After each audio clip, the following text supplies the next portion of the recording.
Our first topic, hunger and poverty. Vast, of course. I'd like to give you some background, though. A related topic, of course, is overpopulation. And that raises some interesting topics in itself, because several years ago I taught maybe 3 times a philosophy course called Contemporary Moral Issues. One of the issues was overpopulation, or population control. And one point that was made is that really the world is not overpopulated. The food that exists now in the world could feed the entire world. The problem really is distribution.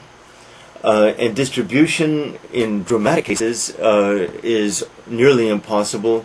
Dramatic cases like Somalia, Ethiopia, places where several other places in Africa, in fact, where rival factions and rival warlords do terrible things to indigenous populations and make food, destroy agriculture, make the distribution of food impossible by simply taking the food, killing the people who are trying to distribute it. These are the most dramatic cases. But nevertheless, it is true that no one knows what actually what constitutes overpopulation. This has yet to be determined. 6 billion? No. 10 billion? Maybe, but maybe no. That's a very interesting topic. Now, in order to eliminate or reduce, we will never eliminate hunger and poverty. What we can try to do is reduce it. The best solutions are maybe political.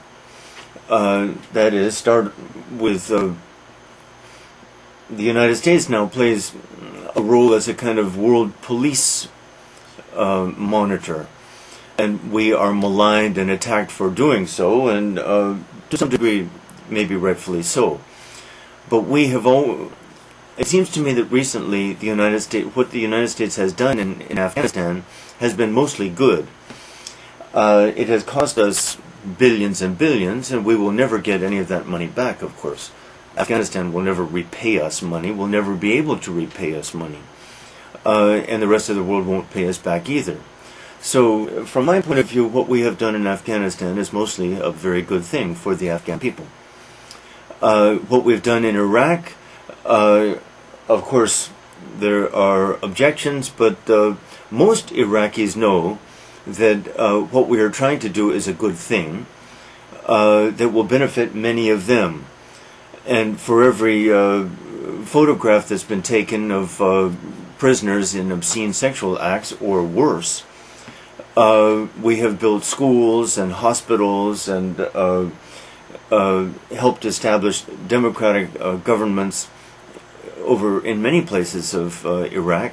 And most Iraqis would admit that they are better off for our having been there. By the way, I want to raise another issue, a little bit removed from hunger and poverty, I admit, but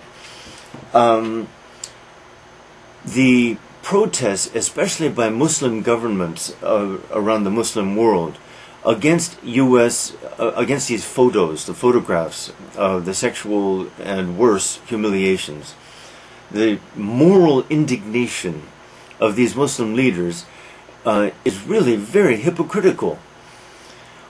When did they ever speak up against Saddam Hussein and his torture chambers? When did they speak up against the murder of Kurds, the murder of Shiites, the systematic rapings of thousands of women? That all of this has been demonstrated, all of this has been, the evidence is found, and everybody knew it before and knows it now. Where was their moral indignation then? Excuse me. Sorry. This is just too hypocritical. Too hypocritical.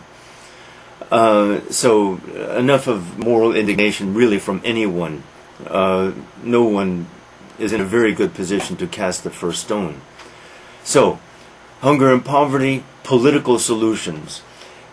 Are political solutions possible?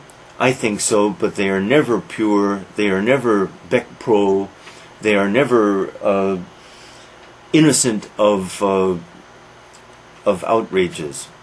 Thank you.